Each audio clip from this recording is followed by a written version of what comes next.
Exam होने के 1 घंटे के बाद ही पता चला कि पेपर लीक हो गया है। माँ ट्रेवल कर रही थी, गांव जा रही थी और ट्रेन से गिर गई। फिर अपने आप को संभाले, जो भी चीज पढ़ता था उसको अपने फोन में रिकॉर्ड करता था। मैं गेट बंद करके अपने रूम में आंखें नम करके बैठा हुआ था और भगवान से एक ही प्रार्थना था कि भगवान एक सीट मुझे दिला दीजिए। मैंने बोला पापा मैं SDM बन गया। बहुत जोर से गले लगाए और वो भी रो पड़े।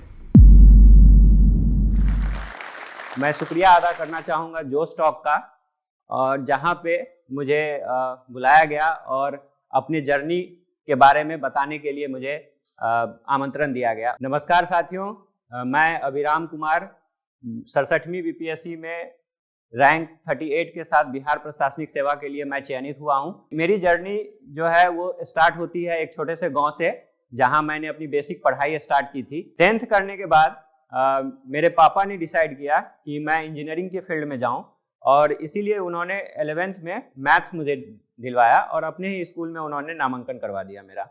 और उस टाइम पे मुझे इतनी जानकारी नहीं थी सिविल सर्विसेज और बाकी एग्जाम्स के बारे में।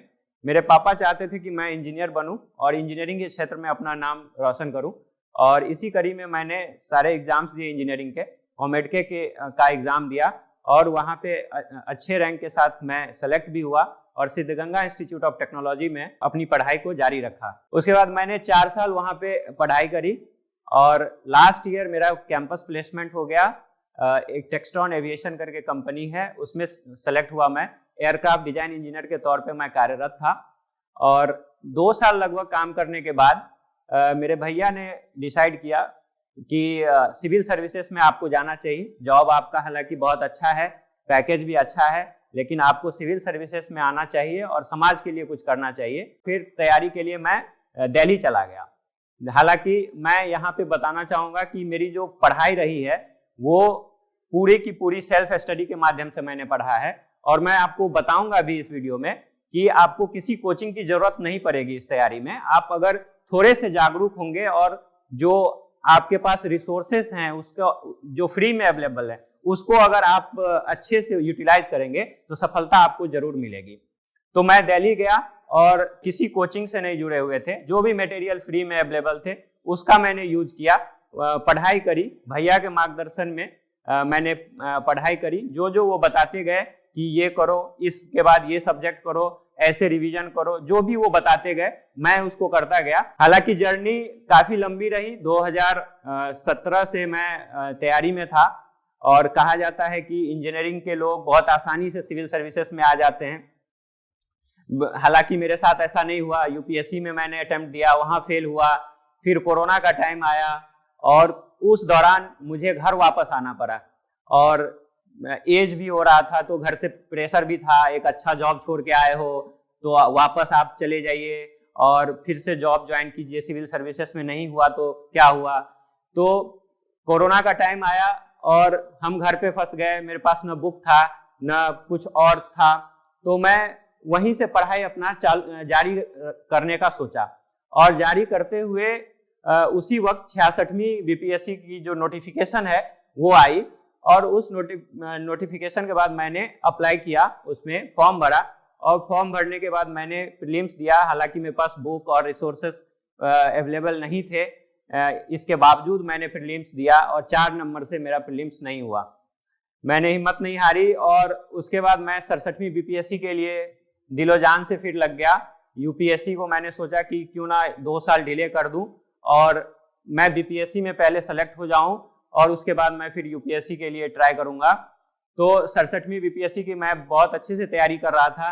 इसी बीच हम लोगों का एग्ज़ाम जो होने वाला था वो हुआ भी, और एग्ज़ाम होने के 1 घंटे के बाद ही पता चला कि पेपर लीक हो गया है और आपका जो एग्ज़ाम है वो रद्द हो चुका है। बहुत बड़ा झटका लगा। बहुत सालों से मेहनत हो रही थी, अच्छा भी जा रहा था, और जो एग्ज़ाम गया था वो भी लग रहा था कि अच्छा गया है, बट एग्ज़ाम कैंसिल हो जाने से थोड़ा सा डिप्रेशन हुआ।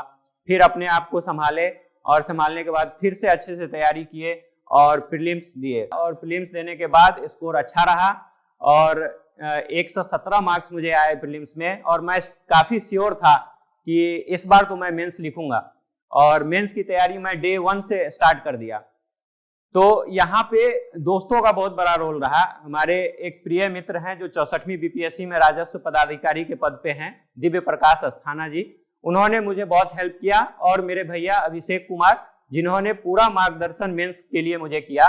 और मैंने किसी कोचिंग से ना टेस्ट सीरीज ज्वाइन करी, ना कहीं से कोई मैंने मटेरियल लिया। जो भी इंटरनेट पे अवेलेबल था मैंने उस रिसोर्स का यूज किया और मेंस का एग्जाम दिया। हालांकि ऑप्शनल में हमारे पड़ोस के ही कॉलेज के एचओडी हैं डॉक्टर नारायण झा सर, उन्होंने बहुत हेल्प किया मेरे ऑप्शनल में। मैथिली लैंग्वेज एंड लिटरेचर मेरा ऑप्शनल है और इसमें उन्होंने बहुत हेल्प किया। और इसी के वजह से मुझे मैथिली ऑप्शनल में हाईएस्ट मार्क्स भी प्राप्त हुआ। मेरे पापा हमेशा कहा करते थे कि आप साइंस बैकग्राउंड से हैं तो आपको साइंस का सब्जेक्ट लेना चाहिए मेंस में। आप फिजिक्स ले सकते हैं, मैकेनिकल इंजीनियरिंग मेरा सब्जेक्ट रहा तो आप मैकेनिकल इंजीनियरिंग ले सकते हैं।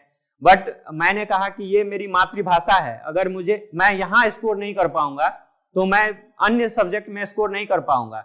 और इसमें मेरे भैया हमेशा सपोर्ट किए। उन्होंने कहा कि मैथिली तुम पे सूट करता है, मैथिली तुम्हें बहुत अच्छे से आता है, तुम इसमें बहुत अच्छा स्कोर कर सकते हो। और वो हुआ भी, मैं हाईएस्ट मार्क्स लेके आया मैथिली में। मेंस की प्रिपरेशन, मेंस की एग्जाम होने के बाद इंटरव्यू की बारी आई, रिजल्ट आई और इंटरव्यू का प्रिपरेशन फिर से मैं खुद से ही स्टार्ट किया। और इंटरव्यू में मुझे 87 मार्क्स इंटरव्यू में आया।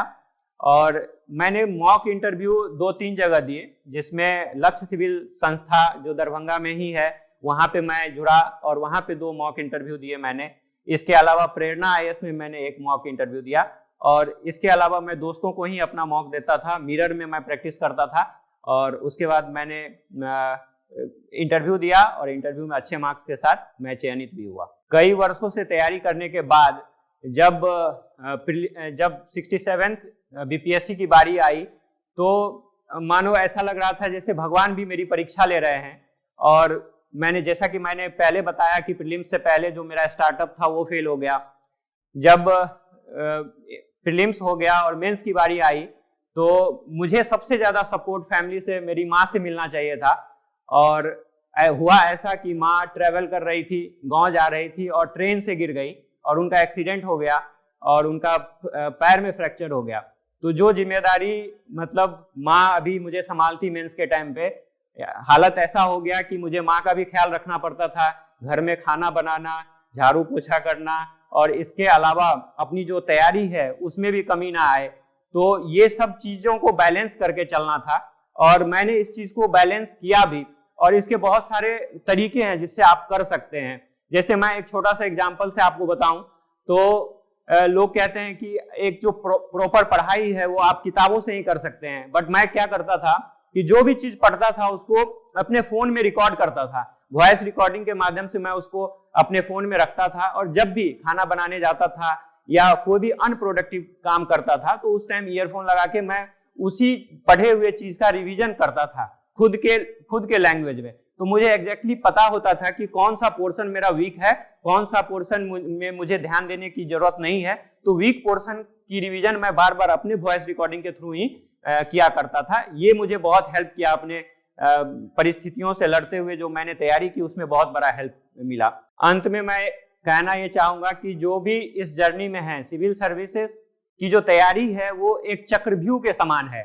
इसमें आप एंटर कर सकते हैं लेकिन निकलना उतना ही कठिन है। और निकलने का तरीका बस एक ही है कि आप एक सीट अपने लिए सुरक्षित कर लें, उसके बाद ही आप इस चक्रव्यूह से निकल सकते हैं। और वही हुआ। मेरी जो सिविल सर्विसेज की जर्नी जो काफी लंबे समय से चली वो मेरे सफलता के साथ ही खत्म हुई।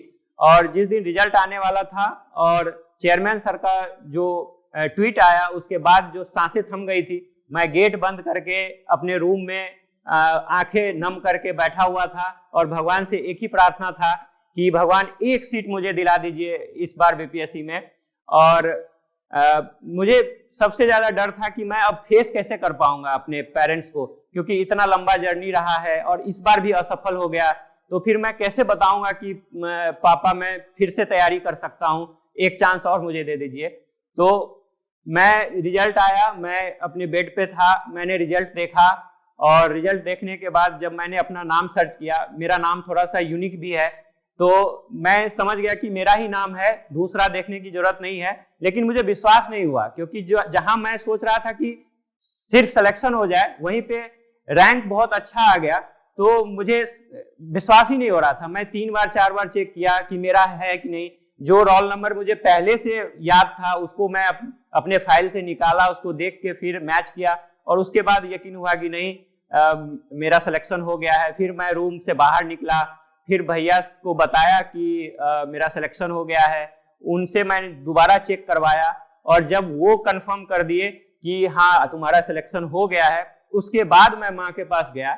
और माँ लेटी हुई थी, दोपहर का टाइम था, और मैंने माँ को बताया कि मम्मी मैं पदाधिकारी बन गया। तो माँ रोने लगी और रोते हुए मुझे गले लगा ली। उसके बाद मैंने पापा को कॉल किया, पापा स्कूल में थे। तो जैसे ही वो सुने, तो जैसे ही मैंने कॉल किया तो पापा को बताया कि पापा रिजल्ट आ गया है। पापा बोले क्या हुआ? मैंने बोला पापा मैं एसडीएम बन गया। तो पापा वहाँ से बोले कि मैं आता हूँ घर पे, और 5 मिनट के अंदर पापा आए और बहुत जोर से गले लगाए, और वो भी रो पड़े। इसने ढेर सारा इंस्पायरिंग स्टोरी एक से एक बढ़ के बिहारी के एकरा पर देखेला मिलतो। एकरा नाम है जोश टॉक्स बिहार।